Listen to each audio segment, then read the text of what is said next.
Բարելույս հայրը շարունակվում է Փան Արմենյանի եթերում, լավ տրամադրությամբ ու դրական լիցքերով մենք շարժվում ենք առաջ։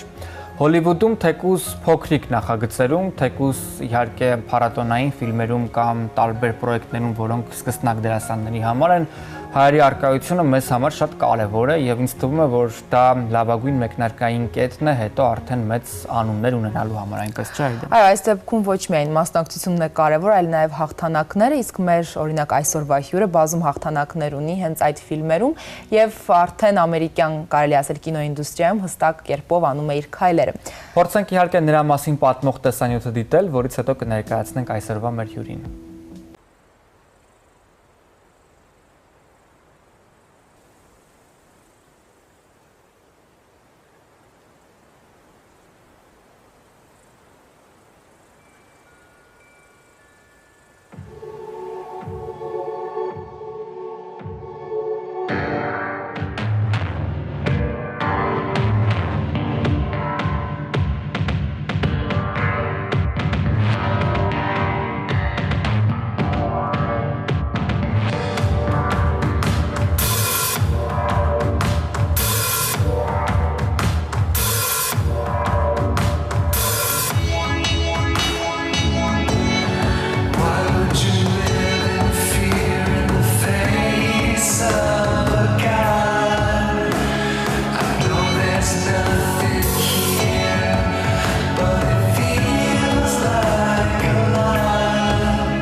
Այսօրվա մեր հյուրը երիտասարդ ու տաղանդավոր դերասան Դավիթ Սարգսյանն է։ Բարի առավոտ Դավիթ, շնորհակալություն մեզ հետ օրը սկսելու համար։ Բարև ձեզ, շնորհակալություն հրավերի համար։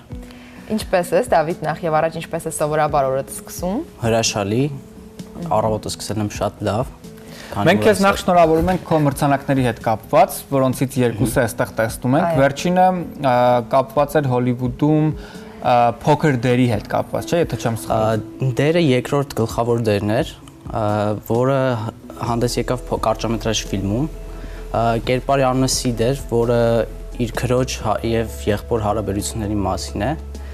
Ֆիլմը նրա մասին է, որ եղբայրը գիշերը չի գնացել տուն եւ ինչպես եւ ընտանիքներում լինում են, քույրը փորձում է գտնել եղբորը եւ պարզում է, որ եղբայրը իր նախկին ընկերոջ տան կազմակերպած խնջույքում է եւ մտածում է, որ այդ ամենը կազմակերպված էր հենց իր դեմ, որպեսզի ինչ որ եղբորը ներքաշեն քրեական ինչ որ վիճակների մեջ։ Լավ, ֆիլմի սյուժեն հետաքրքիր է, բայց առավել հետաքրքիր է, թե որ մրցանակաբաշխությանը եւ որ անվանակարգում ստացար այդ։ Ֆիլմը տարբեր կինոֆեստիվալներում է ներկայացել, փառատոներում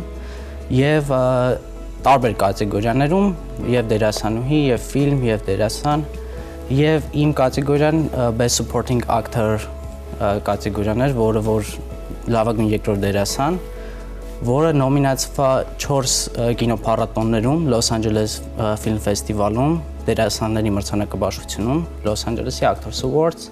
Prestigious International Film Festival-ում Los Angeles-ի եւ նաեւ իտալական Oneros Film Festival-ում, եւ որոնցից երկու անվանակարգերում ստացա Best Supporting Actor Prestigious համաշխարհային ֆիլմ ֆեստիվալում եւ դերասանների մրցանակաբաշխությունում Los Angeles-ի, իսկ Oneros իտալական International Film Festival-ը տվեց լավագույն դերասանական դուետ ինձ եւ հրաշալի դերասանուհի Ալինա Սմոլյարին, ում հետ եւ խաղացի իմ քույր եւ եղբոր դերը։ Իհարկե մենք խոսում ենք մրցանակներից եւ պատվոգրերից եւ կարող ենք մեր էկրաններին էլ քիչ անց տեսնել քո բոլոր մրցանակները, ինչ են դրանք քեզ համար նշանակում, որովհետեւ բնականաբար այո, հաճելի է, շոյում է երևի քո ինքնասիրությունը, բայց որպես այդպեսին արդյոք դա քո գործը, չգիտեմ, երևի թե ապացուցելու ինչ որ մի միջոց է կամ հանգիստ ավելի գլուխդ մեզ բարձր հոնորարներն են ավելի բարձր դառնում մրցանակներից։ Քանի որ այս ֆեստիվալները IMDb որակավորման ֆեստիվալներ են, դա նշանակում է, որ որպես դերասան անվանակարգդ բարձրանում է, բայց սա ինչ որ իմ համար ինչ որ վերջնական կետ չի, սա ընդհանրապես սկիզբ է, որը որ ուղղակի առիթ է, որպեսզի ավելի ոգեշնչվես եւ ավելի լավ աշխատես, փորձես ավելի լավին ձգտել։ Իսկ այ որոնք են միգուցե քո հաջորդ քայլերը, որոնք որ նախատեսում ես, այս բան կարծես թե ծանրաբեռնված գրաֆիկում ես, որովհետև նկարահանվում ես եւ այլն, որն է քո գծած ուղին, որովհետև ցանկացած դերասան կամ սկսնակ դերասան գալով այստեղ ունի ինչ որ միգուցե իր համար օրինակներ կամ նախորոք գծած սխեմա, որով ցանկանում է շարժվել առաջ։ Որն է քոնը։ Վերջնական նպատակը իհարկե հոլիվուդյան աստղ դառնալն է։ Եվ դրա համար պետք է անընդհատ աշխատել, պետք է անընդհատ գնալ աուդիշնների, փորձերի եւ հնարավորինս շատ պրոյեկտներում գտնվել, որպեսզի որքան շատ անես, այդքան անունդ կբարձրանա, այդքան ռեզումեի մոտ ավելի շատ գործեր կունենաս։ Իսկ որ դերերն են ամենաշատ ստատիստիկ տվյալների քեզ առաջարկում, Դավիթ, ինչ ձևաչափի դերեր։ Ինձ միշտ չգիտես ինչու որոշում են բարի դերեր տալ կամ հերոսների, չգիտեմ, երևի արտաքինի պատճառով բարի է երևում։ Իսկ երևում։ Չնայած ինքս շատ միշտ սիրել եմ անտագանիստ դերերը, չար։ Իհարկե մեծ հաճույքով կցանկանայի այդպիսի մի դեր խաղալ, որովհետև դեռ իմ կարիերայում այդպիսի հնարավորություն չի եղել։ Իսկ բարի դերերը միշտ հաճելի է խաղալ, որովհետև իհարկե մարդիկ բարի դերերը ավելի շատ են սիրում եւ ավելի սիրված դերասան ես դառնում այդ դերերով։ Իսկ ազգային առանձնահատկության առումով որ տիպի ազգության դերերն են քեզ տալիս, որովհետև տիպիկ հայկական դիմագծեր չունես։ Այնպես որ հետաքրքիր է թե ինչպես են քեզ տեսնում ռեժիսորները։ Դա շատ կարևոր հարց է, որովհետև հայ կերպար ընդհանրապես չեն պատկերացնում։ Միշտ չգիտես ինչու պատկերացնում են ավելի շատ եվրոպական կամ լատին, այսինքն ինչ-որ լատինական ազգության դերեր կամ իտալական ինչ-որ կարող է նաև Middle East, միջին արևելյան։ Այ բոլոր երիտասարդ դերասանները ի վերջո սպասում են իրենց ամենակարևոր դերին, որպեսզի վերջնականապես ցույց տան, թե ինչ տաղանդ ունեն եւ ինչ հնարավորություններ ունեն։ Ցավոք միշտ չէ, որ այդ ձեզ ընձեռված դերերը հնարավորություն տալիս են դա անելու։ Այս քեզ ինչ ձևաչափի, ինչ դեր կլինի, որը կփոխի քո կարիերան։ Իհարկե դա կլինի այն դերը, որը որ պետք է լինի մեծ պրոյեկտում եւ գեղարվեստական ֆիլմով։ որը որ արդեն Բայց ավելի դրամատիկ, թե ավելի կոմիկ դեր, ինչ ձևաչափ ես պատկերացնում։ Ես ինքս դրամատիկ կերպարների սիրահար եմ, երևի թե դրամատիկն էլ հենց շանս է տալիս, որպեսզի ինքնահարտահայտվես եւ ստեղծես ինչ-որ կերպար, որը որ արդեն դա քո տաղանդից է կախված, ոչ թե ինչ-որ փոքր առանց զարգացման դերերի։ Հետաքրքիր արդյոք ունես քեզ համար մեկին, ով միգուցե օրինակ է երիտասարդ դերասան, որովհետև շատերը բնականաբար խոսում են վաստակավոր հին դերասանների մասին ու բոլորն են սիրում, բայց այս նոր սերնդի դերասաններից ովքեր կան, որ քեզ համար վերջնակետի նման մի բան կարող են ներկայացնել։ Նոր սերնդից ճիշտ ասած այդպեսի չկա, բայց ես օրինակ Լեոնարդո Դիկապրիոյի արվեստի սիրահար եմ եւ գիտեմ ինչպես են սկսել երիտասարդ տարիքում, այսինքն նրա անցած ուղին, ինչպես 14 տարեկանից սկսած արդեն փորձել է գտնվել ֆիլմերում եւ ինչպես է աշխատել, որպեսզի հասնի իր նպատակին։ Այ հենց այդ ճանապարհի մասին մենք տեսնում ենք վերջնական արդյունքը, բայց չգիտենք թե որքան օրեր, ժամեր ունի արդյոք եք դուք ծախսում քաստինգներին, լսումներին գնալիս եւ որքան շատ ոչեր եք լսում։ Ես օրինակ մի երկու անգամ ոչ լսելուց հետո դժվար թե ինչ-որ նախագծերի մասնակցեի, այ դու լսելով բազմաթիվ ոչեր եւ միայն հազվադեպ այոներ, կարողանում ես ուժ գտնել քո մեջ կրկին մասնակցելու այդ լսումներին։ Ես ինքս իմ մեջ կարողանում եմ գտնել, բայց պետք է նշենք, որ շատերը, ինչպես դուք ասացիք, կանգ են առնում ճանապարհին, տեսնելով, որ չի ստացվում 1 տարի, 2 տարի, ինչ-որ մեծ դերեր, արդեն որոշում են անցնել ուրիշ գործի, իսկ եթե ուզում ես հասնել ինչ-որ նպատակի, պետք է երբեք չհանձնվես։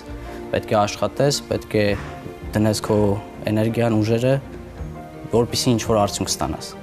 Այ բոլորի մոտ կա այդ տպավորությունը, երբ հարցնում են այստեղ ինչ ես անում դերասան ես, առաջին հարցը որ հետևում է դրան, այն է որ ռեստորանում ես աշխատում, որովհետև սովորաբար դերասանները ինչ որ այդպիսի գործեր են անում, ինչ իրենց կարիերան լինի բեկումնային։ Այ քո դեպքում կարողանում ես համատեղել նաև քո կյանքը կամ ինչպես ես կարողանում ճիշտ կերպով քեզ միայն տալ օդիշնների կամ լսումների, որովհետև դա է խնդիրը այս դեպքում երիտասարդ դերասանների, որ ամբողջ ժամանակը չեն կարող դրա վրա ծախսել։ Այո, ինքս հիմա չեմ աշխատում, այսինքն տրամադրել եմ ամբողջ ժամանակս ուսմանը եւ աուդիշններին, որը որ արդեն սկսել է իր արդյունքները տալ, արդեն ինչպես տեսնում եք, արդեն սկսել են պրոյեկտներ լինել, արդեն առաջարկներ կան նոր։ Հիմա նոր պրոյեկտի վրա ենք աշխատում եւ այսպես եթե շարունակվի, լավ կլինի։ Շատ լավ։ Շատ լավ, գովազդային կարճատև դադարից անմիջապես հետո մենք շարունակենք զրուցել Դավիթ Սարգսյանի հետ եւ իհարկե նրա ծավալած գործունեության մասին իմանալով ավելին։ Մնացեք մեզ հետ։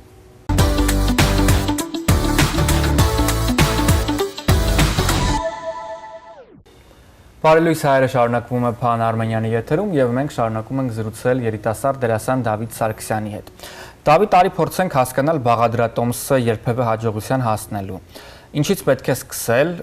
ինչպես գտնել ագենտների, ովքեր քեզ կօգնեն, ինչ կրթություն ստանալ, որտեղ փորձել կապեր օգտագործել, որտեղ հմայք եւ այլն եւ այլն։ Այ փորձիր մի քանի բառով ներկայացնել բաղադրատոմսը։ Այո, ինչ վերաբերվում է ագենտ գտնելուն, ինձ այդ հարցում շատ օգնեց Հովհաննես Բաբախանյանը, ում հետ նաև մաստեր քլասներ անցա։ Նա իր ագենտի մոտ ինձ տարավ, ով սիրով ընդունեց եւ արդեն նրա հետ մի քանի գործ արել ենք։ Discovery ալիքի համար պրոջեկտ կար, որը որ Հայաստանում նրանք նկարահանել էին 360 աստիճան ուղղությամբ նոր virtual reality հաղորդում հայերի մասին, Հայաստանի մասին եւ այնպես ստացվեց, որ ես թարգմանեցի այդ պրոյեկտներից մեկը անգլերեն լեզվով եւ նրանք ուզում էին որպեսզի հայկական ակցենտ լինել, որ ես փորձեցի ինչքան կարում էի անել, որը որ շատ հավանեցին։ Իսկ ինչ վերաբերվում է աշխատանքին, ինչպես կարելի է հասնել, ինչպես ստեղծել այդ կապերը, դա արդեն կախված է նրանից հենց այս փառատոներին մասնակցելուց եւ ամենից, որտեղ դու հնարավորություն ես ունենում շփվելու ռեժիսորների, պրոդյուսերների եւ ուրիշ դերասանների հետ, որոնք արդեն շփումի արդյունքով առաջարկում են իրենց պրոյեկտները։ Եվ իհարկե ուսումնելն է կարևոր, որովհետեւ հենց ուսումնական տարիներին դու կարող ես հանդիպել ինչ-որ դասընկերների, որոնք հետագայում իրենք երբ որ արդեն դառնում են ավելի ճանաչված, որպես ընկեր արդեն կարող են առաջարկել, որպեսզի իրենց պրոյեկտներում լինես։ Այ հետաքրքիր է, շատերը ովքեր որ հաջողության են հասել, խորհուրդ են տալիս սկզբնական շրջանում շատ ասել այոներ եւ բաց լինել բոլոր, կարելի ասել, բոլոր տեսակի առաջարկների համար։ Այ դու ինչպես ես վարվում, արդյոք քեզ համար չափազանց կարևոր է թե ինչպիսի նախագիծ են նկարահանվում, միգուցե գաղափարական կողմը, թե այս դեպքում հնարավորինս շատ տեղերում նկարահանվելը կամ ուղղակի անունները լրացնելն է քո գլխավոր նպատակը։ Ոչ, այդ հարցում շատ ուշադիր եմ, որովհետև դեր ընտրելը շատ կարևոր է, որովհետև կարող է ինչ-որ փոքր անիմաստ պրոյեկտում լինելով արդեն քո անունը գցես եւ հոլիվուդյան ընդհանրապես մասշտաբներով նրանք շատ ուշադիր են, որպեսզի իրենց դերասանները երբեք ինչ-որ վատ պրոյեկտում չլինեն նախկինում։ Այդ պատճառով շատ ուշադիր եմ ընտրում դերերը եւ փորձում եմ հանկարծ որ վատ պրոյեկտներում չգտնվել։ Բոլորս էլ գիտենք, որ քասթինգներին մասնակցելիս եւ դերի համար պայքարելուց ամենակարևորը ձևաչափն է, եւ այս առումով կա երկու ծայրահեղություն՝ արտիստներ, դերասաններ, ովքեր մշտապես նույն ամպլուայում են, նույն կերպարում են եւ գնում են լսումների, երբ հարկավոր է օրինակ նման արտաքինով եւ նման էներգիայով մի դերասան, եւ դերասաններ կան, ովքեր տարբեր են ամեն անգամ եւ չունեն հստակ ձևաչափ, այսինքն նրանց կարելի է ձուլել ինչպես որ ցանկանում ես։ Այդ դուք ես որ ասպեկտում ես դիտարկում, ձևաչափային դերասան, թե դերասան, ով կարող է փոփոխվել օրինակ տարբեր դերերին համապատասխանելով։ Իհարկե միշտ փորձում եմ փոփոխվել դերերի համար, երբեք չմնալ նույն կերպարով, այսինքն ինչ որ շարժումներ ավելացնել այդ դերի համար, ինչ որ արտահայտության, դեմքի արտահայտություն, միշտ փոփոխական լինելը կարևոր է, որովհետև եթե սկսում ես նույն կերպարով լինել, ապա քեզ արդեն ուրիշ դերերի մեջ չեն տեսնում։ Այդ պատճառով ինքս փորձում եմ միշտ տարբերվել։ Խոսենք մի փոքր ավելի մասնագիտական հենց քո, այսպես ասած, հմտություններից, այ ինչպես ես պատրաստվում դերին, երբ պետք է ունենաս նոր դեր, ինչքան ժամանակ է քեզնից պահանջվում եւ բոլորս էլ գիտենք, որ կան շատ թեորիաներ, կան շատ տեխնիկաներ, որոնցով կարող են դերասանները պատրաստվել, որն ես դու ընտրում, որն է քեզ հոգեհարազատ։ Ես ինքս միշտ փորձում եմ վերամանրամավորվել։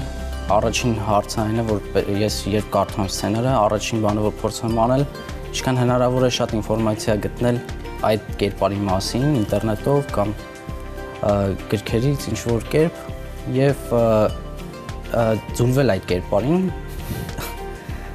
եւ ամենահետաքրքիրը այն է, որպեսզի կարողանաս սցենարը անգիր սովորել, դա է ամենամեծ խնդիրը, որովհետեւ լինում է, որ ստանում ես սցենարը եւ հաջորդ օրը պետք է արդեն ներկայանաս կաստինգի, որտեղ արդեն պետք է կարողանաս խաղալ այդ դերը։ Եվ դա իհարկե շատ ժամանակ եւ էներգիա է տանում, որովհետեւ կարդում ես ճանապարհին քշելով, այլի սովորում, կրկնում, մինչեւ հասնում ես եւ արդեն աուդիշնի սենյակում տեսնում ես, որ քո բոյի, քո տեսքի բազմաթիվ երիտասարդներ կան, որոնք եկել են նույն դերի համար եւ պետք է ինչ-որ կերպ կարողանաս տարբերվել եւ լինել լավագույնը, որպեսզի ստանաս դերը։ Այ հետաքրքիր եղել են պահեր, երբ որոշել ես, որ վերջ, սա վերջին օդիշնն էր կամ սա վերջին իմ նախագիծն էր, արդեն հոգնել եմ այս ամենից, իհարկե հետո դրան միգուցե հաջորդում է մյուս փուլը, երբ ասում ես ոչ, ես պատրաստ եմ առաջ գնալ, բայց ասում եմ, որ իհարկե այդ փուլերը միգուցե լինում են սկսնակ դերասանների մոտ։ Իհարկե այդպիսի դեպքեր լինում են, բայց տևում են ընդամենը երևի 10 րոպե։ Երբ աուդիշնից դուրս ես գալի, մտածում ես, վավ չեմ վերցնի, վերջես վերջինն էր, հետո մինչև հասնում ես տուն, արդեն սկսում ես մյուս աուդիշնների պատրաստվել եւ այդպես շարունակ։ Եվ ի վերջո, արդյոք դու գոհ ես այն փուլից, որում այժմ գտնվում է քո կարիերան, եւ որն է քո ապագայի հետ կապված տեսլական, այսինքն ինչ դեպքում մենք կրկին կլսենք Դավիթ Սարգսյանի անունը այլ ավելի բարձր։ Սա այն փուլն է, երբ արդեն կարելի ասել ստարտը տրված է, սկսվել է արդեն, եւ արդեն ավելի լուրջ պրոյեկտների մասնակցությունը պետք է լինի, որը արդեն պատրաստվում եմ ավելի մեծ դերեր, ավելի ծանր դերեր եւ իհարկե անպայման կլսվի անունը, որովհետեւ դա արդեն նաեւ հայ աշխարհի շատանալը շատ կարևոր է պես Հոլիվուդում, որի կողմնակիցն եմ։ Բայց արդյոք դու նկատում ես, որ անունները ամեն դեպքում ավելանում են։ Մենք մի երկու անուն լսել ենք վերջին մի քանի տարվա ընթացքում, Բայց խոշորացուցով կարելի է։ Այո, եւ դա շատ վիճելի հարց է, արդյոք նրանք ամեն դեպքում կարող են աստղ համարվել։ Այո, Դե դրա համար արդեն ժամանակն է, որպեսզի հայերը դառնան։ բավականին ամբիցիոզ հայտարարություն։ Ես իհարկե կողմ եմ ամբիցիաներին, բայց հուսանք, որ դա իրականում հենց այդպես էլ կլինի։ Այնքան ամբիցիոզ էր, որ ես մոռացա իմ հարցը այս պայն, բայց հիշեցի մեկ այլ հարց եւս, դու կարևորեցիր նաեւ ուսումը քո խոսքում, նշելով, որ շատ կարևոր է դերին պատրաստվելիս կամ ընդհանրապես նաեւ տրեյնինգներին մասնակցել եւ այլն։ Այ մինչեւ օրս, որ ամեն դեպքում ունես որոշակի փորձ շարունակում ես այցելել դասընթացների հենց դերասանական եւ կարևորում ես դրանց ներկայություն եւ արկայություն անընդհատ մինչեւ քո կարիերայի միգուցե ծաղկումը կամ այդ ընթացքում եւս։ Այո, այժմ GCC College-ում, Glendale Community College-ում սովորում եմ հենց թատերական բաժնում, որպես major, եւ նաեւ փորձում եմ մասնակցել հնարավորինս շատ master class-ների եւ թե ինտերնետով սովորել, թե անձամբ։ Ինչպես նաեւ շատ կարեւոր է ունենալ ավելի բարձր կրթություն, միաժամանակ նաեւ տաղանդն է հարկավոր, որովհետեւ լինում է որ սովորում ես, բայց եթե տաղանդ չունես, դա եւ հաջողություն կապեր, օրինակ շատերը խոսում են, որ այստեղ գործում է այնուամենայնիվ ծանոթ բարեկամի կամ անձնական կապերի հարցեր։ Դա արդեն կախված է պրոյեկտից։ Եթե օրինակ ռեժիսորը ցանկանում է ինչ-որ մեկին տեսնում է այդ դերի մեջ, որին ճանաչում է, իհարկե այդտեղ կապը օգնում է։ Բայց եթե նա պետք է աուդիշն անի, այդ դեպքում կապերը ոչ մի կերպ չեն օգնի։ Դե քեզ հաջողություն ենք մաղթում Դավիթ քո գործունեության մեջ եւ վերջում ամեն դեպքում կա խորհուրդ, որը կցանկանաս տալ այն բոլոր միգուցե փոքրիկ կամ երիտասարդներին, ովքեր ցանկանում են այս ուղով գնալ, որն է երևի թե սկսելու ճիշտ տեղը։ Սկսելու համար երևի թե պետք է փորձել հենց աուդիշնների մասնակցել, որտեղ արդեն հնարավորություն ընձեռվի, որպեսզի ինչ-որ պրոյեկտում լինես եւ տեսնես քեզ ինչպես ես կարողանում քեզ որպես դերասան արտահայտել։ Իսկ ինչ խորհրդի վերաբերյալ կասեմ, որպեսզի երբեք չհանձնվեն, եթե ինչ-որ նպատակ են դնում, ուրեմն պետք է ձգտեն եւ չհանձնվեն, որպեսզի հասնեն։ Լսեցիր այդ։ Լսեցի, շատ լավ, շնորհակալություն, այս խորհուրդները կարծում եմ Մհերին էլ պետք կգան ժամանակի ընթացքում։ Ես բարկաստո ինձ չեմ տեսնում դերասանի կարգավիճակում, բայց ամեն դեպքում իհարկե հուսանք, որ մարդիկ կհետևեն Դավիթի խորհուրդներին եւ որ ամենակարևորն է կզբաղվեն գործով, որովհետեւ ամեն դեպքում թեորիաները թեորիաներով, բայց գործելը շատ ավելի կարևոր է այս ոլորտում։ Գովազդային կարճատև դադարից անմիջապես հետո մենք կվերադառնանք այլ թեմաներ քննարկելու համար։ Մնացեք մեզ հետ։